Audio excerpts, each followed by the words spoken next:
ಯಾವುದೇ ಕ್ಷಣದಲ್ಲೂ ಕೂಡ ಪಾಸ್ಪೋರ್ಟ್ ಕ್ಯಾನ್ಸಲ್ ಆಗಬಹುದು ಅಂತ ಹೇಳ್ತಾ ಇದ್ದಾರೆ. ಅದಕ್ಕೆ ಎಲ್ಲ ರೀತಿಯಾಗಿ ಈಗ ತಯಾರಿಯನ್ನ ಮಾಡಿಕೊಳ್ತಾ ಇದ್ದಾರೆ. ಹೇಗೆ ರದ್ದಾಗುತ್ತೆ ಪ್ರಜ್ವಲ್ ರಾಜತಾಂತ್ರಿಕ ಪಾಸ್ಪೋರ್ಟ್? ವಿದೇಶಾಂಗ ಇಲಾಖೆಗೆ ರಾಜ್ಯ ಗೃಹ ಇಲಾಖೆಯ ಮೂಲಕ SIT ಪತ್ರವನ್ನ ಬರೆದಿದೆ.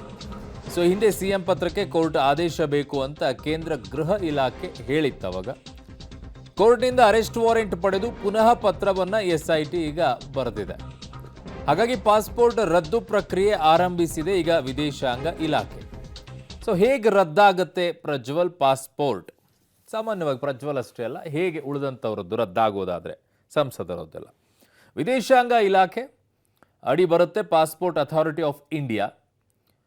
SIT ಪತ್ರವನ್ನು ದೃಢೀಕರಣಕ್ಕಾಗಿ ಕೇಂದ್ರ ಇಲಾಖೆಗೆ ರವಾನೆಯನ್ನು ಮಾಡ್ತಾರೆ. ಹೈಕೋರ್ಟ್ ಆದೇಶ ಬೇಕು ಅಂತ ಕೇಂದ್ರ ಗೃಹ ಇಲಾಖೆ ಈಗಾಗಲೇ ಹೇಳಿತ್ತು. ಕೇಂದ್ರ ಗೃಹ ಇಲಾಖೆ ಪರಿಶೀಲಿಸಿ ಸಮ್ಮತಿಸಿದರೆ ಪಾಸ್ಪೋರ್ಟ್ ರದ್ದಾಗತ್ತೆ.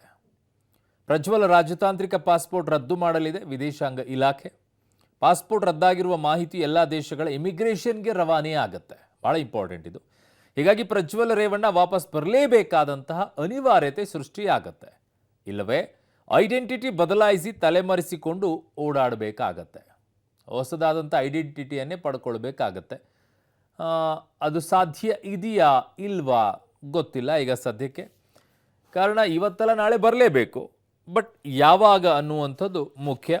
ಪಾಸ್ಪೋರ್ಟ್ ರದ್ದಾದ ಮೇಲೆ ವಾಟ್ ನೆಕ್ಸ್ಟ್, ಏನು ಮಾಡ್ತಾರೆ ಅಂತ ಹೇಳಿ ಆ ಮೂಲಕವಾಗಿ ಕರೆತರುವಂಥ ಪ್ರಯತ್ನವನ್ನು ಈಗ ಮಾಡ್ತಾ ಇದ್ದಾರೆ. ಸದ್ಯಕ್ಕಂತೂ ಪ್ರಜ್ವಲ್ ಪಾಸ್ಪೋರ್ಟ್ ರದ್ದು ಹೇಗಾಗುತ್ತೆ ಅನ್ನುವಂಥದ್ರ ಅಪ್ಡೇಟ್ಸನ್ನು ನಿಮಗೆ ಕೊಡ್ತಾ ಇದ್ವಿ. ಕೋರ್ಟ್ನಿಂದ ಅರೆಸ್ಟ್ ವಾರೆಂಟನ್ನು ಪಡೆದು ನಮಗೆ ಹೇಳಿ ಅಂತ ಹೇಳಿತ್ತು ವಿದೇಶಾಂಗ ಇಲಾಖೆ. ಹಾಗಾಗಿ ಕೋರ್ಟ್ ಅರೆಸ್ಟ್ ವಾರೆಂಟನ್ನು ಕೊಟ್ಟ ನಂತರ ಅವರ ಪಾಸ್ಪೋರ್ಟನ್ನು ರದ್ದು ಮಾಡುವಂಥ ಪ್ರಕ್ರಿಯೆ ಈಗ ಮುಂದುವರೆದಿದೆ. SIT ಪತ್ರವನ್ನು ಬರೆದಿದೆ. ಮುಖ್ಯಮಂತ್ರಿಗಳು ಕೂಡ ಪತ್ರವನ್ನು ಬರೆದಿದ್ದಾರೆ.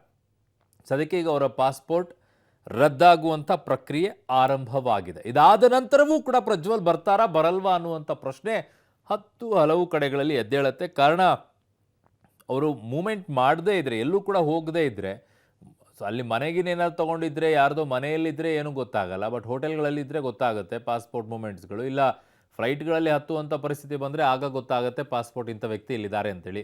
ಹೋಗಿದ್ದು ಮಾತ್ರ ಗೊತ್ತು, ಜರ್ಮನಿಗೆ ಹೋಗಿದ್ದಾರಂತೆ. ಅಲ್ಲಿಂದ ಎಲ್ಲಿ ಹೋದರು ಅನ್ನುವಂಥದ್ದು ಇನ್ನೂ ಮಾಹಿತಿನೇ ಸಿಗ್ತಾ ಇಲ್ಲ. ಅವ್ರಿಗೆ ಇಲ್ಲಿ ಇನ್ಫಾರ್ಮೇಷನ್ ಹೋಗ್ತಾ ಇದೆಯಾ ಇಲ್ವಾ, ನೋಟಿಸ್ಗಳು ಮುಟ್ಟಿದಾವ ಇಲ್ವಾ, ಏನು ಯಾವುದೂ ಕೂಡ ಇಲ್ಲ. ಅವರ ಮನೆ ಸಂಪರ್ಕದಲ್ಲೂ ಕೂಡ ಇಲ್ಲ ಅಂತಿದ್ದಾರೆ. ಗೊತ್ತಿಲ್ಲ ಏನಾಗ್ತಾ ಇದೆ ಪರಿಸ್ಥಿತಿ ಅಂತೇಳಿ. ಬಟ್ ಸದ್ಯಕ್ಕಂತೂ ಒಂದು ಫೇಸ್ ಮಾಡಬೇಕಾಗಿರುವಂಥ ಕೆಲಸವನ್ನು ಈಗ ತಮ್ಮದೇ ರೀತಿಯಲ್ಲಿ ಬಲೆಯನ್ನು ತಾವೇ ಹೆಣ್ಕೊಂಡು ಈಗ ಒದ್ದಾಡುವಂಥ ಪರಿಸ್ಥಿತಿಗೆ ಸಿಕ್ಕಾಕೊಳ್ಳೋ ರೀತಿಯಲ್ಲಿದೆ.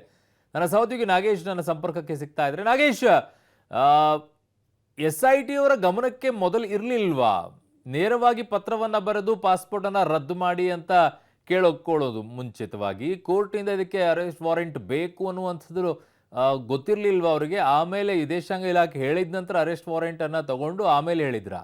ಅರುಣ್, ಬಹಳ ಪ್ರಮುಖವಾಗಿ ಅತ್ಯಾಚಾರಿ ಆರೋಪಿಯಾಗಿರುವಂಥ ಪ್ರಜ್ವಲ್ ರೇವಣ್ಣ ಅವರ ಬಂಧನದ ವಿಚಾರವಾಗಿ ಅವರಿಗೆ ರಾಜತಾಂತ್ರಿಕ ಪಾಸ್ಪೋರ್ಟ್ ಇರೋದ್ರಿಂದ ಅದನ್ನು ರದ್ದು ಮಾಡಬೇಕಂತ ಹೇಳಿ SIT ಅಧಿಕಾರಿಗಳು ಆರಂಭದಲ್ಲಿ ವಿದೇಶಾಂಗ ಇಲಾಖೆಗೆ ರಾಜ್ಯ ಗೃಹ ಇಲಾಖೆಯಿಂದ ಪತ್ರವನ್ನು ಬರೆದಿದ್ರು. ಆದರೆ ಆ ಪತ್ರಕ್ಕೆ ಆಕ್ಷೇಪವನ್ನು ವ್ಯಕ್ತಪಡಿಸಿದ್ರು. ಆರಂಭದಲ್ಲಿ ನಮಗೆ ನ್ಯಾಯಾಲಯದ ಆದೇಶ ಹೊರತುಪಡಿಸಿ ನಾವು ಯಾವುದೇ ರೀತಿಯ ರಾಜತಾಂತ್ರಿಕ ಪಾಸ್ಪೋರ್ಟ್ಗಳನ್ನು ರದ್ದು ಮಾಡಲಿಕ್ಕೆ ಆಗೋದಿಲ್ಲ ಅನ್ನುವಂಥ ಸ್ಪಷ್ಟನೆಯನ್ನು ಕೊಟ್ಟಿದ್ರು.